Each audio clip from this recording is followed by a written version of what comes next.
Setelah kalah pilpres, dirinya belum ke Aceh lagi. Dia merasa emosional, nesu-nesu kalau ketemu warga Aceh itu. Loh, gimana ini? Aceh yang memberi suara besar sekali itu tahu disambangi sama Pak Prabowo. Tahu disambangi. Didatangi atau ditengok. Juga jabatannya ketua umum partai Gerindra. Nah, sekarang tambah didukung Pak Jokowi lagi. Ya, makin nggak tahu diri lah akhirnya. Ya, bicaranya saat di Aceh kemarin itu loh, yang saya lihat itu hancur-hancuran betul itu penilaian subjektif saya loh itu. Ya, Tuhan memang menunjukkan dia sudah tidak layak sebenarnya dipilih. Harusnya tuh apa sebabnya? Om Begawan bilang begitu tuh karena masyarakat biar paham. Nah, sebelum secara dalam tak sampaikan hal-hal apa yang terjadi Pak Prabowo di Aceh yang terkait pernyataan capres gemoy ini, gede montok, ya gitulah. Jadi terkenal gemoy, jadi gemoy yang di sini seorang tua dikatain gemoy lah. Om Begawan ingin menyampaikan ini rasa duka yang mendalam itu atas meninggalnya Bapak Lukas NMB, itu bekas gubernur Papua, ya mantan petinggi Demokrat di sana itu. Ya, atas berpulangnya Pak Lukas, segala urusan kasus korupsi di KPK otomatis gugur. Ya, tutup pintu lah, dikunci. Ya, mau bagaimana lagi, memang sudah begitu. Ya, semoga saja Tuhan memaafkan semua tindakannya. Memaafkan semua kelakuannya, atau di akhirat dia masih harus memperhitungkan semuanya, saya tidak tahu. Yang penting semoga diterima di sisinya Tuhan gitu. Ya, Om Begawan nggak tahu lah. Serasa ngurusi koruptor semarai anyel. Mari kita kembali ke topik utama aja. Ini gini, kemarin itu Pak Prabowo kan ke Aceh dan bilang yang intinya begini nih, setelah kalah pilpres, dirinya belum ke Aceh lagi. Dia merasa emosional, nesu-nesu kalau ketemu warga Aceh itu. Loh, gimana ini? Masa Pak Prabowo nesu-nesu, marah-marah emosional kalau ketemu warga Aceh? Loh, dia itu sudah posisi bokeh apa gimana? Atau bagi kita merasa nggak punya duit? Ya mungkin maksudnya yang bisa dibuat program di Aceh, maksudnya mungkin. Ya bilang kayak gitu kok gak malu tuh sama what? Indonesia tanah air beta, pusaka abadi nan jaya. Warga Aceh, nek Om Begawan ya wes gak punya muka itu kalau ketemu orang Aceh. Kenapa? Sekarang kita ungkap faktanya. Nah, Ketua Umum Gerindra itu tahun 2014 dan 2019 kan jadi capres. Ya, otomatis Aceh jadi salah satu wilayah yang potensial untuk meraih suara memenangkan Pak Prabowo waktu itu. Dan masyarakat Aceh membuktikan diri menjadi pendukung yang luar biasa bagi Pak Prabowo. Nah, di Pilpres tahun 2014 itu, pasangan Prabowo Hatta Rajasa itu suaranya 1 juta lebih loh. Bagus itu. Mengalahkan pasangan Jokowi JK waktu itu. Nah, setelah Pilpres, Prabowo hanya sekali ke sana itu. Waktu jelang Pilpres 2014 itu ketika peringatan 14 tahun tsunami Aceh. Waktu digulung tsunami itu 14 tahun kemudian. Dan kedatangannya memang buat kampanye. Lah, apa benar sebagai bentuk perhatian atas warga yang kena musibah? Lah, ya belum tentu tuh.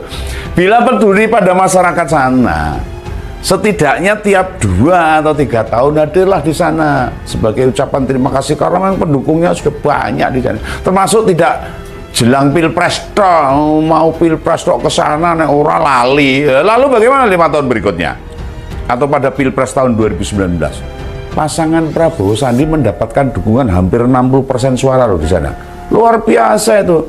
Ya tepatnya 85,59%. Mau tahu berapa suara ke Pak Prabowo itu? 2,4 juta. Luar biasa itu di Aceh itu.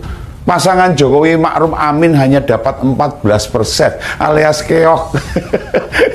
Keok geletak banget itu di Aceh itu. Setelah Pilpres 2019, Aceh yang memberi suara besar sekali itu ora tahu disambangi sama Pak Prabowo, tahu disambangi, didatangi atau ditengok, dan kelihatannya tidak peduli itu Pak Prabowo. Nah sementara itu walaupun kalah nih, Prabowo masih bisa jadi Menteri Pertahanan. Menhannya Pak Jokowi loh, ya sudah jadi menteri, lagi-lagi Pak Prabowo tidak pernah sekalipun datang ke sana. Meskipun dia tidak jadi presiden, jadi Menhan harusnya akan nilai lah, sambang ke sana ke Aceh, dan itu pun lagi-lagi jelang Pilpres baru ke sana lagi. Ya ampun. Yang jelas, jika orang yang didukung luar biasa, mudah banget melupakan pendukungnya. Ini faktanya seperti itu. Dibandingkan provinsi lain loh, warga Aceh merupakan provinsi yang memberi dukungan paling besar. Menteri Pertahanan Prabowo Subianto meminta maaf karena baru bisa mengunjungi Aceh lagi sejak pemilu presiden 2019. Padahal, kata Prabowo, Aceh menjadi salah satu wilayah yang menyumbang dukungan suara salah satu cukup besar untuknya pada Pilpres 4 tahun lalu. Hal tersebut Prabowo sampaikan saat menghadiri peringatan 19 tahun tsunami Aceh di Banda Aceh. Lainnya aja di bawah 86%, Sumatera Barat hanya 85,92%, NTB 67,89%, Kalimantan Selatan itu 64,8%, Banten itu 61,54%. Di luar itu semua di bawah 60% dukungannya. Pokoknya selama kalah Pilpres, dia lupa dengan dukungan-dukungan daerah-daerah yang luar biasa mendukung Pak Prabowo. Apakah nanti bilang menang masih ingat? Apa mau dicoba lagi? Memenangkan Pak Prabowo 5 tahun kemudian dilupakan lagi. Lah dukungan sebesar itu saja dilupakan. Nasib masyarakat Aceh benar-benar diabaikan sama Pak Prabowo. Ditambah pengakuan bokek segala macam. Katanya udah nggak punya duit itu. Itu ngomongnya sama warga Aceh loh. Ya merasa malu bila datang ke Aceh tidak membawa program toh. Iya toh. Sebagai Menteri Pertahanan atau Menhan memang tidak memiliki program pada provinsi. Ya minimal berkunjung ke pendukungnya lah, nilai, sambang, nengok, bantu warga korban tsunami yang masih kesulitan hidup. Iya toh, ekonominya masih pada rendah itu ya dibantulah. Bila pakai dana APBN sulit mengalokasikan, kan bisa pakai duit sendiri. Pak Prabowo itu kan masih kaya raya toh. Emangnya pasangan Gibran itu benar-benar tak punya duit? Ya ora mungkin. Ya mari kita buka datanya. Ini saya buka datanya, saya baca-baca di media itu. Waktu ikut Pilpres 2014, duitnya Pak Prabowo itu 1,67 triliun alias 1.670 miliar. Oh gila nih. Kayaknya luar biasa. Itu duit semua, nggak pakai campuran tahun. Lalu saat ikut Pilpres 2019, kekayaannya itu bertambah jadi 1,92 triliun atau 1.920 triliun miliar, naik 250 miliar. Mau tahu sekarang berapa kekayaannya Pak Prabowo? Itu naik lagi tuh sebesar 2,04 triliun atau naik 120-an miliar. Itu ora karu-karuan. Ngitungnya piye. Lah kenaikan segitu memang prediksinya sih dari aset yang dimiliki mungkin loh, ada tanah, ada macam-macam lah. Tapi duit segitu buat bantu masyarakat Aceh, misalnya barang 100 atau 300 miliar, kan tidak membuat Pak Prabowo miskin lagi tuh. Lah adiknya kan juga Mas Hasim Joyo Hadikusuma kan juga pengusaha besar tuh, kekayaannya juga luar biasa, itu triliunan. Lah ini menandakan tidak ikutnya Pak Prabowo, ikutnya Pak Prabowo dalam 3 Pilpres tidak membuat melarat. Oh nyatanya kekayaannya malah naik terus. Nggak bisa habis duitnya tuh, tetap aja nambah hartanya. Ini menandakan bila dirinya hadir di sebuah tempat, di kelompok masyarakat, ya nek butuh tok. Nek arpil pres tok gitu loh. Pas nggak butuh ya ngapain datang. Ini fakta ini. Mungkin ya ngabisin duit dan nambah ngentek energi tok. Nah, usia Pak Prabowo sudah 73 tahun loh, disuruh ke sana kemari keliling ya wis gak kuat loh. Monggo. Ini bagi masyarakat Aceh ini. Sudah Begawan tunjukkan rekam jejak Pak Prabowo ke warga Aceh ini. Apa pilpres kali ini masih mendukung lagi? Dukung saat ini 5 tahun dilalek meneh, dilupakan lagi. Ya monggo terserah warga Aceh ini. Yang jelas sudah ada bukti. Dengan kemenangan hampir 86% saja, enggak dipedulikan warga Aceh itu.